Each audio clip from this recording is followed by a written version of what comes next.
day. You only have, if in the Midwest, about an hour to go. If you are in New York, you've got a little bit more time, a little less time. And if you're in Hawaii, well, you still have a whole lot of day left.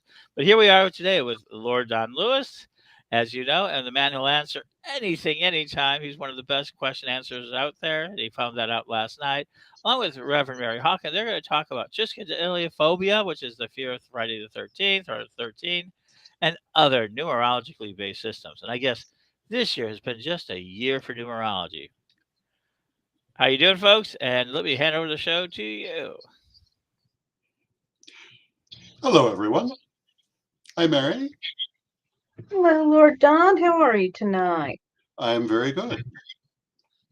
So, I guess we are going to be talking about triskaidekaphobia, which is the fear of the number 13, and I guess also why Friday the 13th is a thing.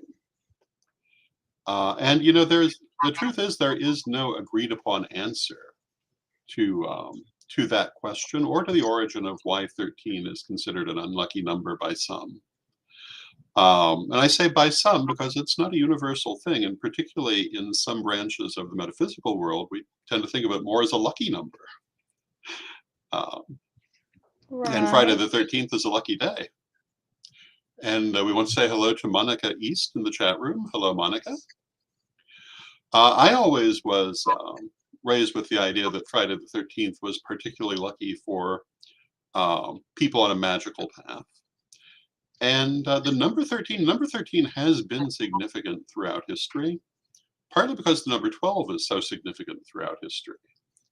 And 13 is very often thought of as a number of new beginning after fulfilling the number 12.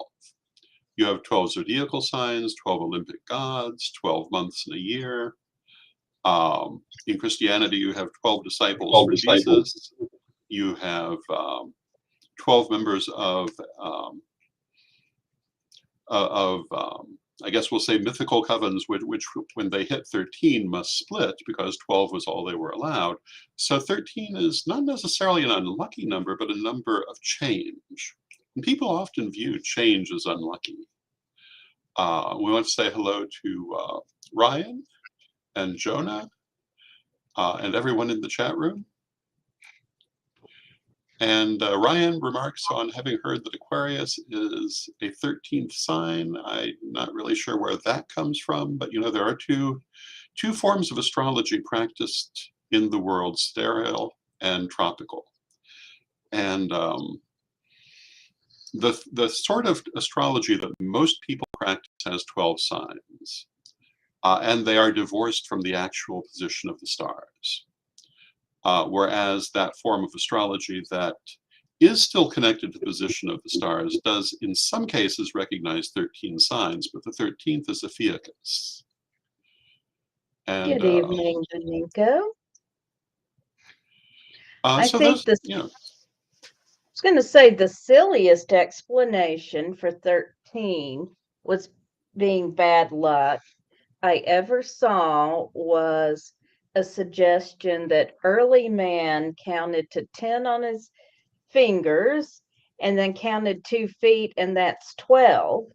So anything beyond that is scary and unknown. And the first thing that ran through my 10 or 11-year-old mind is, well, why wasn't he counting to 20 on his fingers and toes? well, I think we all know that there are some men who cannot count beyond 21, but I think that that's exactly the answer I would make. I have to agree that that is not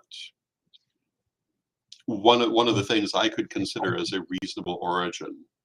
Now, a couple of other things about 13. In a lunar year, I believe there are 13 months. In the Roman There are. calendar, the calends was the first day of the month, and the ides was, in most months, the 13th day. And that may have influenced the idea of 13 having a special significance, although that significance may have changed over time. People often think of the ides as the 15th of the month, but that was only certain months. And it just so happens to have been the case in the month when Julius Caesar was assassinated. So we hear about the ides of March as the 15th of March, but Normally, it would have been the 13th in other months. But that one warning, his wife Calpurnia dreamed it, Yes. supposedly.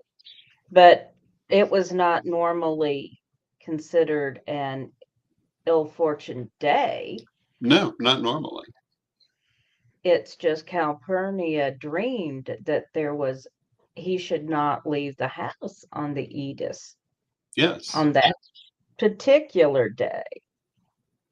And being a man, he didn't listen to her. Yes.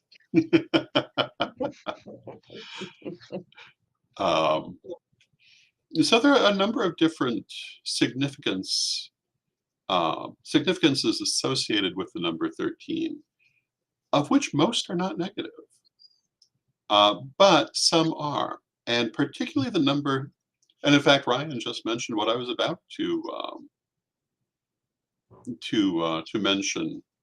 One of the reasons that many people think Friday the 13th gained the reputation of being an unlucky day has to do with the fall of the Knights Templar, because the attack against them began, I believe, on Friday the 13th.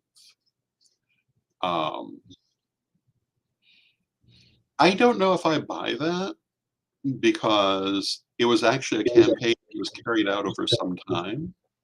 And I don't know if that one date would necessarily have carried that much weight, but maybe it would have. When the Knights Templar fell, it was certainly an unexpected and major event in Western Europe, because they were a very powerful order. And there was no warning whatsoever that this was about to happen. The day of itself is associated commonly with the goddess Venus, with goddess in general. And some people hold that Friday the 13th has its reputation because it's the day of the goddess and the number of months in a lunar year. And that also would be why followers of goddess religion would regard it as a lucky day. Although I don't know that there's really much to put behind that either. It really does seem in a lot of ways that it's lost behind the mists of time. Why specifically? A lot of things may have influenced it, but what caused it, I don't know that it can be said with certainty. However, the Templar thing is one of the more specific things that can be referred to. Yes, well, all it takes is one person to have a really bad event on Friday the 13th, then. Well, it is true that sometimes a single event will echo through history for various reasons. And Shakespeare made a reference in a couple of his plays to Friday the 13th being ill-favored. Mm-hmm. And that tells you it's a very old belief. So it's an old belief. Yeah. Although Shakespeare was several hundred years after the Templars, so they could still be the origin of it. But it's certainly something that goes back. What do we say to people who don't believe in luck or fate? Well, they don't have to. That's a good answer. Doesn't mean luck and fate may not believe in you. But I find for myself, I'm a great believer in the idea that we create a great deal of our own universe. I remember being a young person debating the merit of fortune cookies. And I decided, I like the idea of fortune cookies. I want them to work for me. And they always have. Except, of course, in those rare occasions where they're not even trying. Because, some people have fortune cookies that are basically a joke rather than a fortune. But I believe that if you set a language for spirit to use to speak to you, spirit will use it. In the second degree lessons, extensively in how divination works on this principle, that these symbols, therefore deity will use them to speak to you. And what do we mean by deity? Well, different people perceive deity in different ways.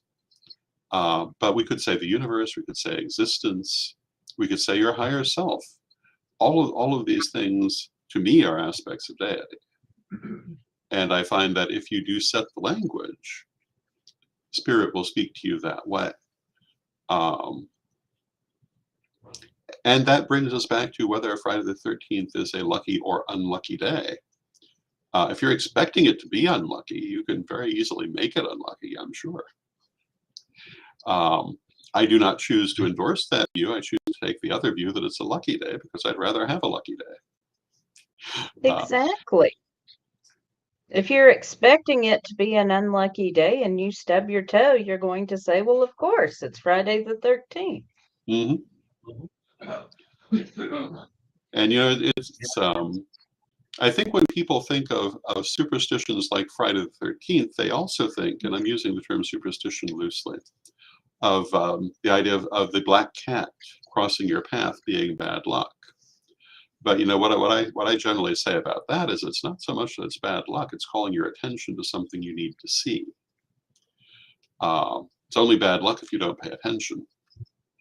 But also, a lot of people have the idea that historically black cats were considered bad luck in general, and that was never the case. It was only crossing the path. If a black cat followed you home, that was a particularly good omen.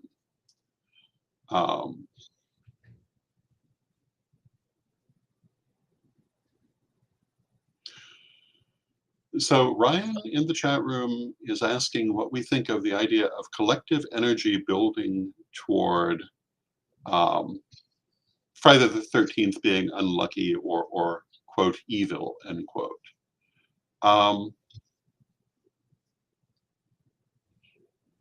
I think that can be a thing. I think that when a number of people all believe the same thing, they can influence it. I also believe that if you believe something else, you can influence it too. I'm a great believer in the interactive universe. But I will have to say that when everybody has a similar opinion, the energy is going to flow in the direction of that opinion.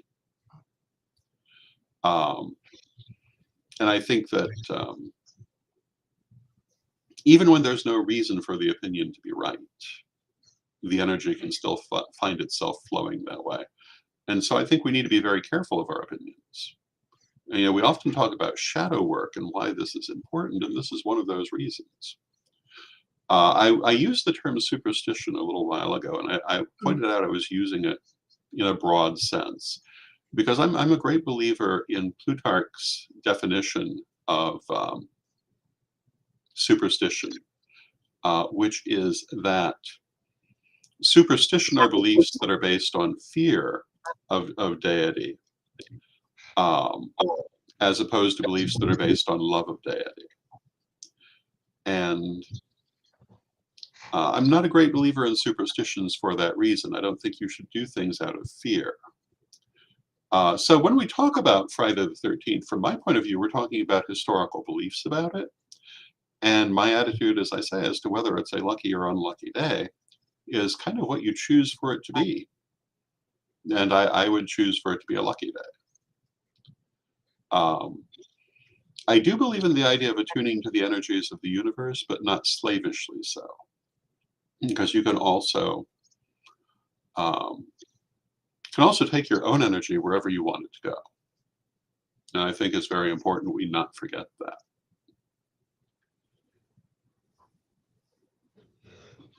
I agree.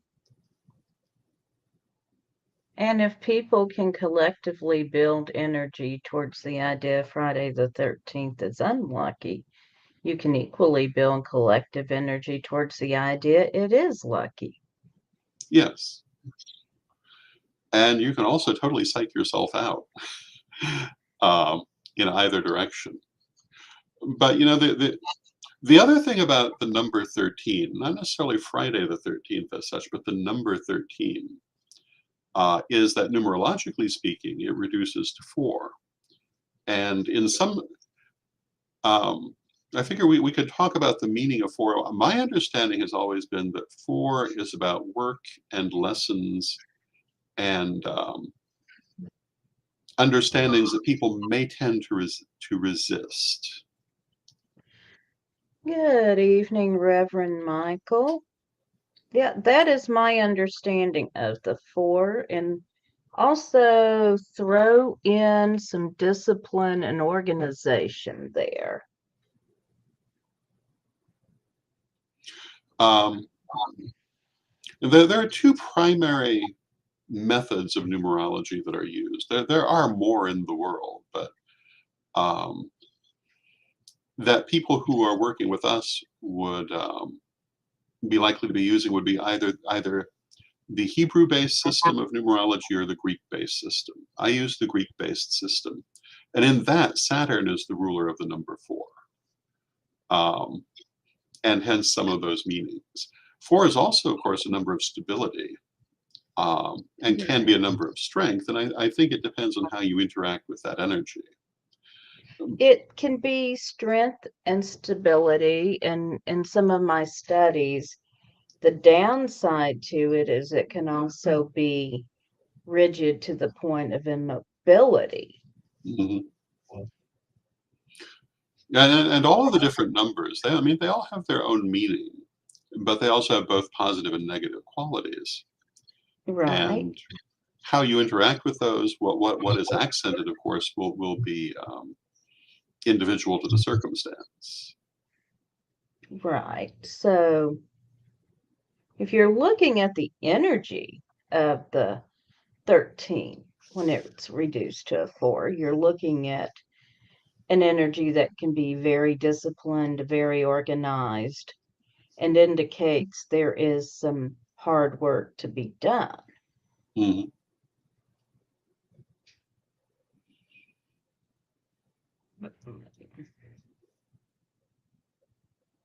But it's not a number of ill fortune. You know, and I have to say, personally, when working with numerology, I don't regard any of the numbers as being a number of ill fortune in and of themselves. The number 8, I think, is a much rockier number than number 4, at least potentially. But it's also, Is the 4 doubled? yes. So it can be twice as good or twice as bad. But it's again, how you interact with it, what you make of it.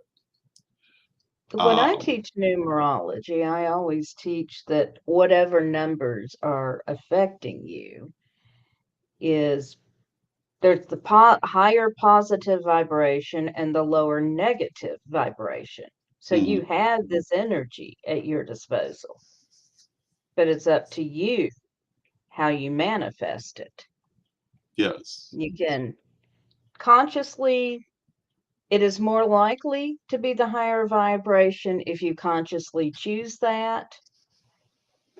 And it's more likely to be the lower vibration if you're just kind of coasting along with your life. Mhm. But you can choose the higher vibration and to work with it at that level. And every one of them has both of these extremes. But you know, one of the things I write about is the idea of Aristotelian virtue, which is the idea that good and bad are not opposite ends of a continuum, but rather that the center of the continuum is good, and either extreme is going to be bad. That anything can be too much or too little. Well, what you want it to be is just right. And Now you're making me think of Goldilocks and the Three Bears.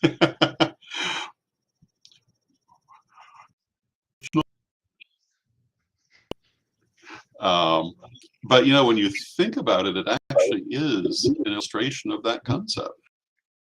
Yes. Um,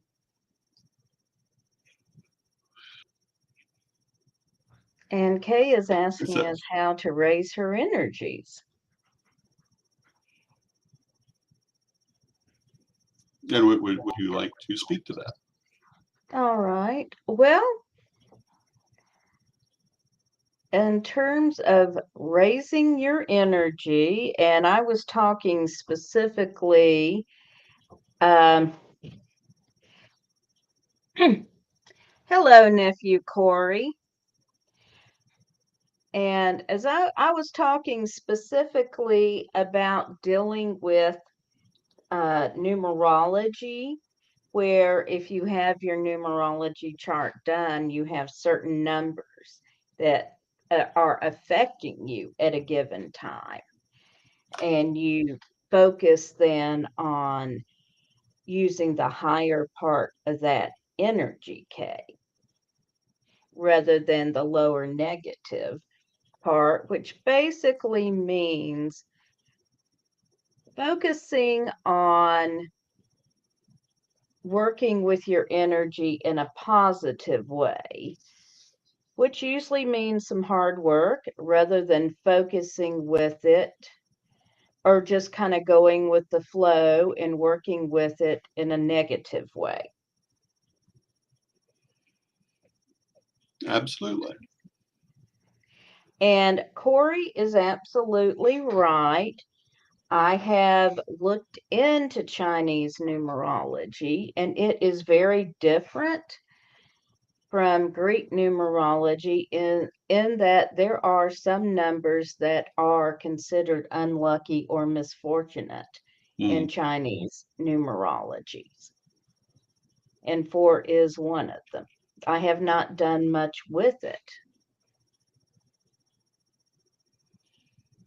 Well, as we were saying earlier, there are many different varieties of numerology around the world. Things like palmistry also. There's the Western style of palmistry that many people are familiar with. It's not the only one out there. Astrology also.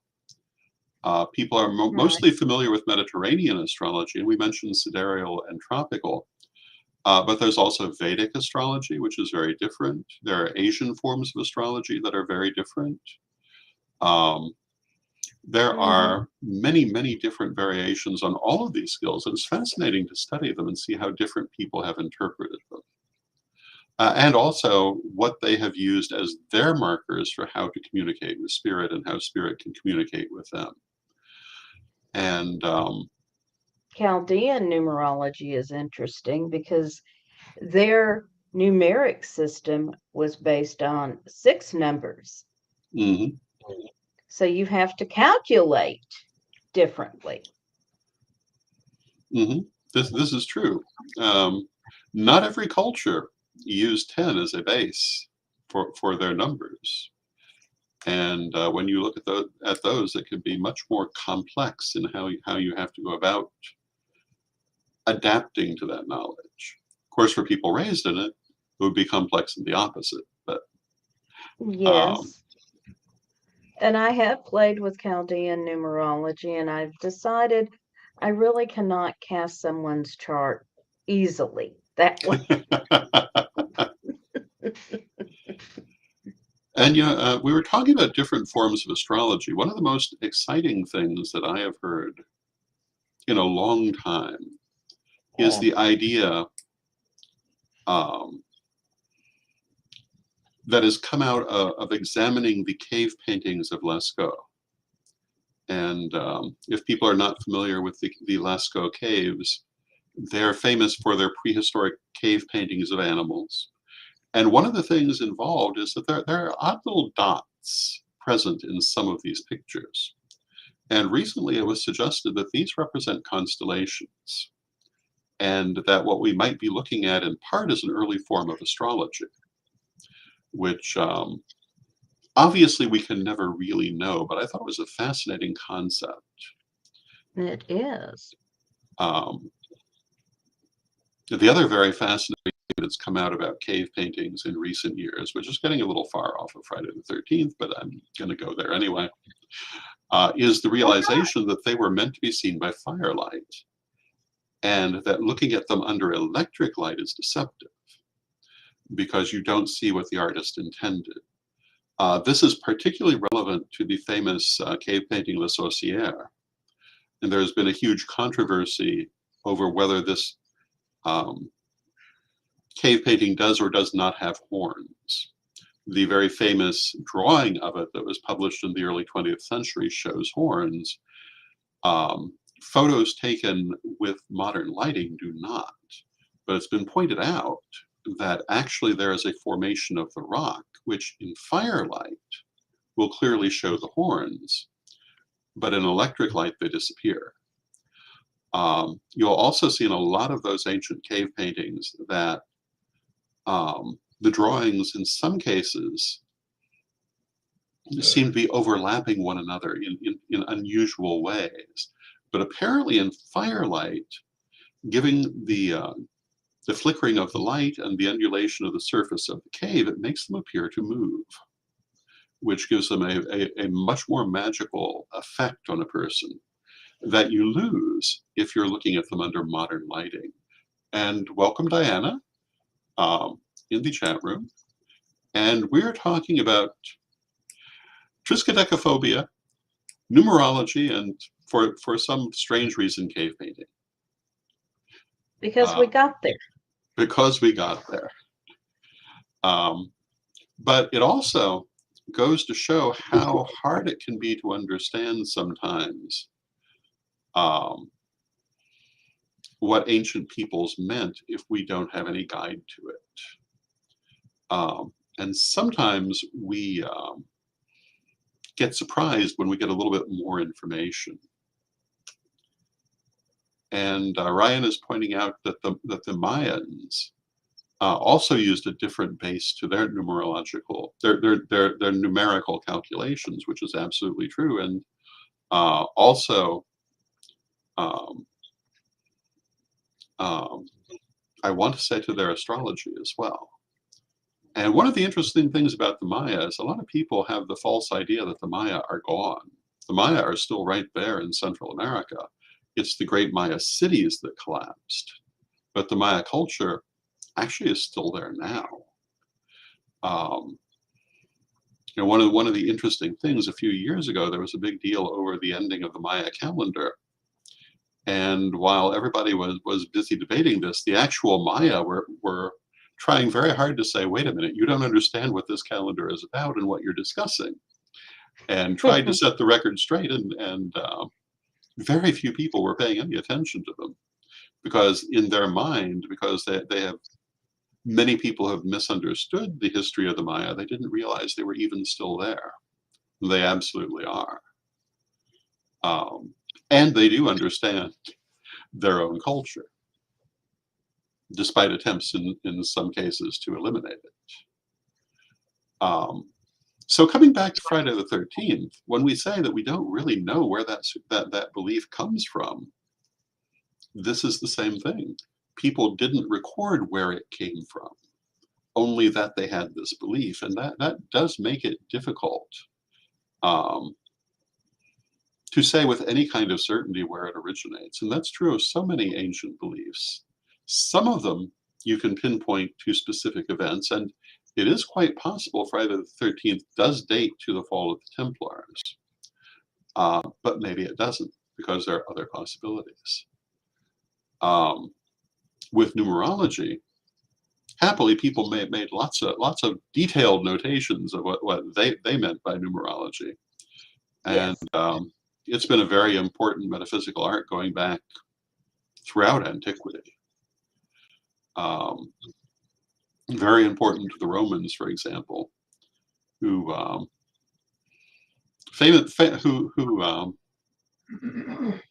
were very fond of dice games that also tied into numerology because of the planetary rulers of the different numbers. And in Roman dice, the best number to roll was a 6 because it was ruled by Venus, which was considered a very auspicious number. So in practicing numerology, what attracted you to it as a specialty? I have always loved math.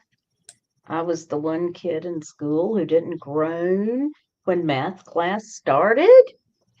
I can't give you a better answer to that. And then, I found a website on numerology fairly early in my path, and I picked up a couple of books and a couple of more books and a couple of more books. You know how these things go. And Yes. it's just always resonated with me. And I read tarot from a numerological point of view, always have. Mm. And you get a reputation as the numbers lady in a local area. So I'm hanging out with some friends at a local metaphysical store, and a random woman walks up to me and says, "Excuse me, the owner says I'm supposed to ask you why I'm seeing the number 6 everywhere." So I start explaining to her the meanings of the number 6, and she's like, "Oh, oh, oh, yeah, I got to work on that." Yeah, that's what Spirit's trying to tell you. Well, apparently the message got through with a little help. Yes. Once I started explaining the significance of 6, it made perfect sense to her. Mm. Yeah, I believe it was Pythagoras who is credited with creating um, certainly the Greek form of numerology. I think he Right. might be the earliest form of numerology, but I'm not certain about that either. I Uh, think the Chaldeans were earlier. I do know that Pythagoras claimed that, or it was claimed of him, that he used music as his inspiration for numerology, and that he considered number to be a language that Yes. transcended spoken language. And certainly in numerology, that is true. Yes. Numbers convey so many ideas. And there are so many forms of numerology because we have the kind of numerology we're talking about, where we're going by the meaning of each individual letter translated into a number. There's Hmm. also gematria and isopsiphos, um, Right. and it's a fascinating discipline. It is. And numbers are the basic building block of the universe.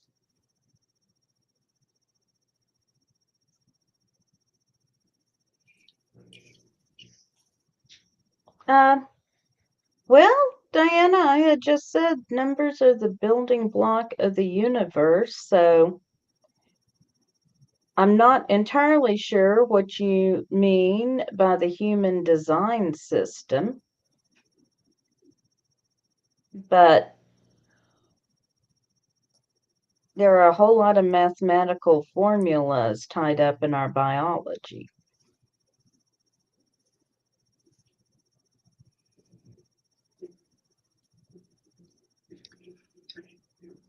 And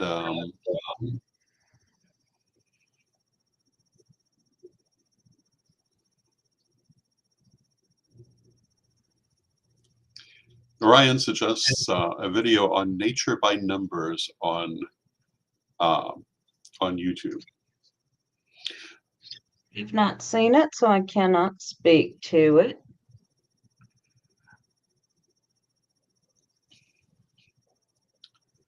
But numerology is present in so many things, including, I would say, sacred geometry, which runs heavily on numerological concepts. And you find it Right. also in underlying a great many systems. Yes. To answer Corey's question, if if you always look at the clock and see certain numbers or they come to you another way, then that number is significant to you. Now, and I'm aware of the branch of angelic thought about the time 9/11, and I do not know much about that branch of numerology, so I'm not going to comment. I will tell my nephew that 11 is a number relating to being a psychic, and we know that. It also relates to being a spiritual teacher. 911, the 9 is a number that relates to philanthropy, it relates to ending a cycle, and it relates to someone who is, in general, concerned with the good of all humanity. With the 11 again relating to being psychic, also a spiritual teacher, someone who is very spiritual, very intuitive. So we would say then that it's calling the person to use these skills for the betterment of humanity. Yes, I'm one of those people who sees the number 1111 all the time. I see it all the time too. And I Yeah. have 2 11s in my birth chart, which is not surprising. It very true. And I, the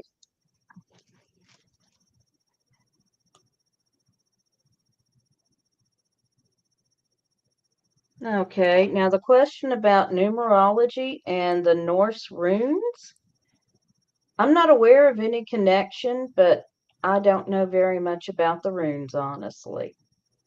I'm sure there's a system. I have not used runes in a numerological manner, but I'm certain there is a system. Because any alphabet can be handled numerologically, and that in the end is what the runes are. This is Um, true.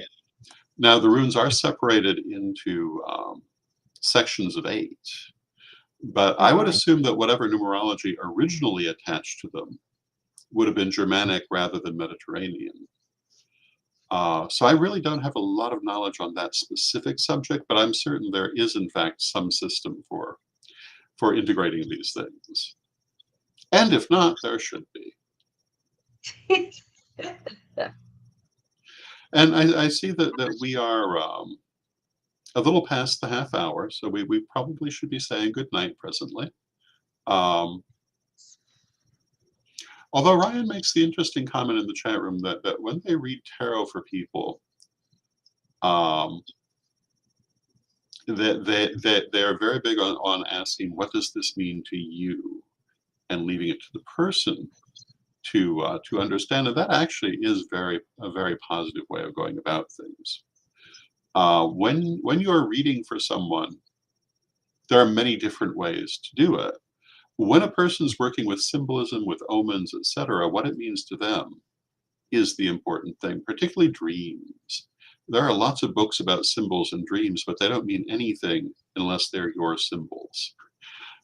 In an earlier era, when people had a lot more shared symbology, that was different. But people's understanding of symbolism now is very individual.